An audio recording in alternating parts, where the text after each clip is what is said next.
Hey guys, well today I went to see the newly released movie Fantastic Beasts and Where to Find Them, so here's my review. Okay, the plot. Here's a quick rundown of what happens. Newt Scamander and his suitcase full of magical creatures arrive in New York on his way to Arizona to find a home for one of his creatures. After one of his creatures, a Niffler, which is attracted to shiny things, gets loose in a bank, he is arrested by a disgraced Auror. They go before the ministry and all havoc takes place. And then all his creatures get loose, so Newt has to find them all again and contend with a very dark force, the Obscurus, which, if she is not careful, will destroy all in sight and break the secrecy of the wizarding world to the real world. Okay, so the plot. I feel the plot flowed really well. I didn't feel there were any gaps or anything. It flowed really well. We followed the character of Newt on his journey. He's on his journey through the wizarding world of New York, and he struggles to find and basically he doesn't really know what Wizarding World New York is like. It's different from where he comes from, so the story follows him on his journey there through New York, and how it sends him on his journey to deal with the Obscurus, to save the world and become a hero. So no, I felt the plot flowed really well. There were no holes or anything. And the build up to the final battle I thought was good.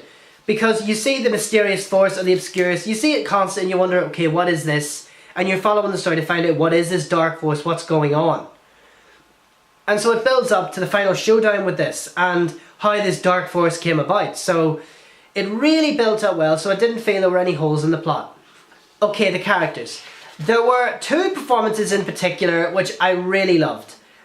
Eddie Redmayne as Newt, for example, firstly. I thought he played the role really well. As I said there, Newt, when he arrives in the wizarding world of New York, he finds it's very different to the wizarding world he encounters back in England. So he sort of is struggling to find his place. It's a really different environment. He's like a fish out of water. But deep down, he's just someone, he loves his creatures. And that shows a real virtuous side to his character. So his devotion to his creatures and loving them, that's what makes us like his character. And again, he's trying to find, like we find out during the movie, that he is actually the embarrassing little brother of a great war hero. So he's sort of got a bit of a mantle to live up to, but he's more focused on his creatures. And that makes him very likeable. He doesn't care, he just wants to look after his creatures. And he is struggling, he's like Mary, he's trying to find a place in the world, but he finds the world laughs at him, it doesn't take him seriously, they just see him as an embarrassment. So he's trying really hard to find a place in the world, so I feel his character was really well developed throughout the film. And the second performance I really enjoyed was Colin Farrell as Percival Graves, the movie's prime villain. I loved his performance. I just thought he was phenomenal as the villain. Like when he first appears at the ruins of the house watching very menacingly, I thought there's something sinister about him. But what makes him such a good villain is he's very, very cunning and very manipulative. He manipulates, especially in his scenes with Ezra Miller, who plays Credence. He is manipulating this poor kid. He knows this poor kid is in a troubled environment, but he doesn't care. He wants what he wants, and he manipulates the poor kid and makes him great promises, but just is using him to get what he wants.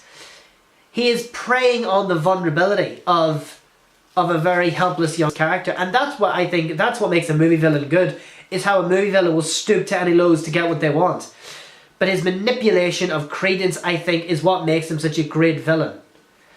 And he's able to use his influence within the ministry of magic to make Newt and Mary the scapegoats. He's willing to stand by and say two innocent people who had nothing to do with it get unfairly killed for something they haven't done. So no, I think that makes him a very brilliant villain throughout the movie. So I really enjoyed his performance as the villain in the movie. Okay, the special effects. I think the best. But one thing I loved about this movie was, whilst you had the CG creatures, the story was the driving force. I felt the story drove forward. But it's still, that's what's important. CGI is all very well and good, but what makes a movie flow is the story. That's what every fucking CGI-infested movie needs to realise. But story is the driving force, and that's what this movie had. So good on the director for remembering that. But sorry, I'm going off key here. Off topic. But no, I love the creatures. I think my favourite creatures were the Niffler and the Obscurus. I remember reading about the Niffler in Harry Potter. I think the Niffler appears in book number 4, I think. Or is it book number 3? I think it's book number 4. And I always wondered what would a Niffler look like, because from the description I wasn't really sure what could figure, but the movie brings the little thing to life and really emphasises how much it loves gold. Like, I mean, I love it when Newt comes into the bank vault and the guys there sucked out everything from the wee deposit boxes and he shakes them up and down and all the stuff comes out. It's like shaking a piggy bank.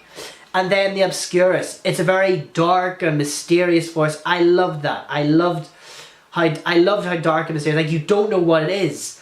Well, one title is revealed, but you don't know what it is. It's a very mysterious creature that flies through the air, through the night. You don't see it, but it's there. I just love how this dark force, invisibly unseen by us, just moves through, destroying all its wake.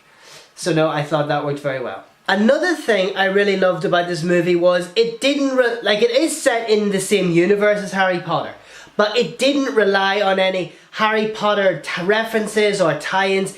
It was a movie that worked all on its own. Like, there wasn't any tie-ins to the Harry Potter movies. There was just, it flowed on its own story. And that I thought was very good. Because a lot of franchises, I feel, if you're doing a spin-off movie from a franchise, they rely too much on the material of the franchise. But no, this movie flowed all by itself. And I loved that. Okay, there was several references to Hogwarts, but you can't have a magic movie and not mention Hogwarts. Like, come on, it's Hogwarts. So, guys, thanks for listening and checking out my review. So, stay tuned for my next upcoming video. Bye!